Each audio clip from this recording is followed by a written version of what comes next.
देखिए, एक तरफ से महिल चोकसी है जो हज़ारों करोड़ रुपए लेके भाग गया है, और उसकी जो सीबीआई ने जो उसकी रेड अलर्ट नोटिस था उसको भी विड्रॉ कर लिया है। तो दूसरी इसी तरह अडानी का किस्सा है जो लाखों करोड़ रुपए लेके इस वक्त वो बैठा हुआ है।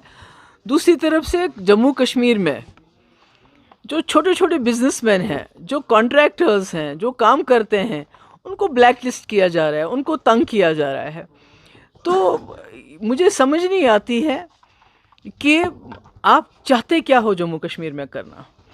अगर कोई किसी ने मिलिटेंट था, उसने मिलिटेंसी छोड़ के मेन स्ट्रीम में आ गया है, पिछले 10-30 साल से वो ठेकेदारी का काम कर रहा है, या किसी का दूर दराज रिश्तेदार कभी मिलिटेंट रहा है जो मारा गया है, तो आप उनकी क्राइम ब्रांच से इन्वेस्टिगेशन करवा के उनको ब्लैक लिस्ट कर रहे हैं।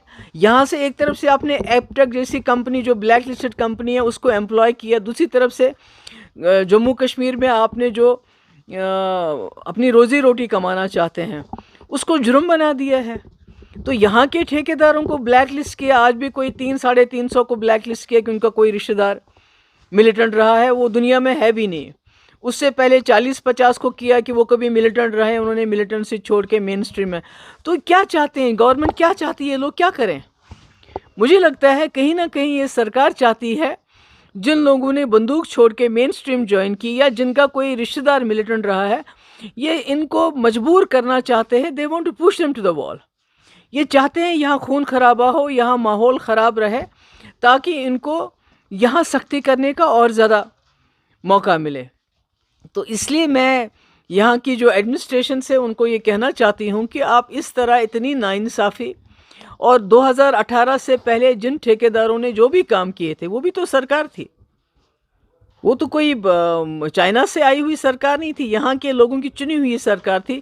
अगर ठेकेदारों ने काम किए हैं तो उनके बिल क्यों रोके, उनका पैसा क्यों नहीं, पेमेंट क्यों नहीं की जाती है? तो एक तरफ से आपका किरण पटेल है, एक ठग गुजरात से आया है, उसको आप पूरा प्रोटोकॉल देते हो, उसको Z+ सिक्योरिटी देते हो, उसके चाहे पुलिस के अफसर हैं या दूसरे अफसर हैं उसके बैक एंड कॉल पे होते हैं, उसका हुक्म चलता है। इसी तरह आपने यहाँ कई किरण पटेल बनाए हुए हैं जिनका मैं नाम नहीं लेना चाहती हूँ, जिनको पूरी अथॉरिटी दी गई है, उन्होंने दुनिया भर का पैसा यहाँ जमा किया हुआ है, और अब लोग उनसे पैसा भी वापस नहीं मांगते क्योंकि डर लगता है कि आप पैसा वापस मांगेंगे ये ठग हमें जेल में डाल देंगे। आपको पता है वो कौन से ठग हैं? एक तो ग्रेटर कश्मीर में भी काम करता था, ऐसे कई लोग हैं। एक तो यहाँ चश्माशाही में उसका 3-3.5 करोड़ रुपया तो उसका किराया बनता है। ऐसे कई ठग हैं जिनको ये पैट्रनाइज करते हैं। और दूसरी तरफ से ये यहाँ के जो आम लोग हैं, चाहे वो ठेकेदार है चाहे जर्नलिस्ट है, उसके नाक में दंग कर रखा है, उनको काम नहीं करने देते हैं। Ma'am, your first budget. That temple penetration, okay, after 76 years it has been thrown open. So you have been on a forefront always of pushing the same. And in fact in 2019 you have written to the Prime Minister of India imploring government of reopening the same. What's your first reaction? No, this is very good. We have always been saying that we need to, engage, reconcile and resolve things. So opening of Sharda temple is a very good thing. It is something that the Kashmiri Pandits were looking forward to.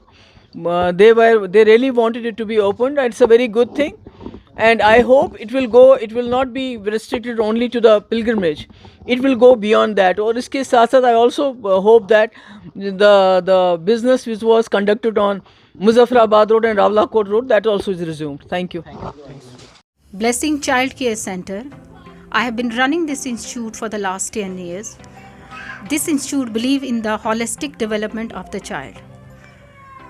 सबसे important हमारे school में ये है कि हम पहले इन बच्चों की साइकोलॉजी पे काम करते हैं, ताकि हम देखें कि कैटेगराइज करें कि कौन सा बच्चा किस category, then we start working on that. It's not like कि हम बच्चों को ला रहे हैं और अंदर रख रहे हैं, उसके बाद first we categorise the child, then start working on the child. And the most important thing that our institution give, that is the दीनी तालीम, जिसमें कि हमारे आ जाते हैं कलमा, कुल और 10 क्वेश्चन जो सीरत के. They should know the basics of the Islam and their identity as well. हम बहुत ज़्यादा काम करते हैं इनकी कॉन्वर्सेशन पे, और इन बच्चों की कॉन्वर्सेशन पे और इनके लिए मॉक इंटरव्यूज़ कंडक्ट करते हैं, ताकि ये जाके जब इंटरव्यूज़ दें तो it should be A familiar type of A environment for them. हम बहुत सारी एक्टिविटीज़ भी कंडक्ट करते हैं, जैसे फैंसी ड्रेस कंपटीशन है, मॉक इंटरव्यू है, कलर डे है, और बहुत सारी ऐसी एक्टिविटी है जो कि बच्चों को पूरा एक हॉलिस्टिक डेवलपमेंट दे देता है। तो मेरा जो मोटिव ये है कि this is the foundation of the child. तो फाउंडेशन में you should be very particularly the parents, they should be very particular about this thing कि बच्चों को ऐसा एनवायरनमेंट मिले जहाँ पे सबसे पहले उनको एक मदर मिलनी चाहिए। When they come to the institute, you have to serve as a mother. This is not a school. It's a crutch come preparatory. You have to prepare the kids for the reputed institutions and the hardships of the reputed institution.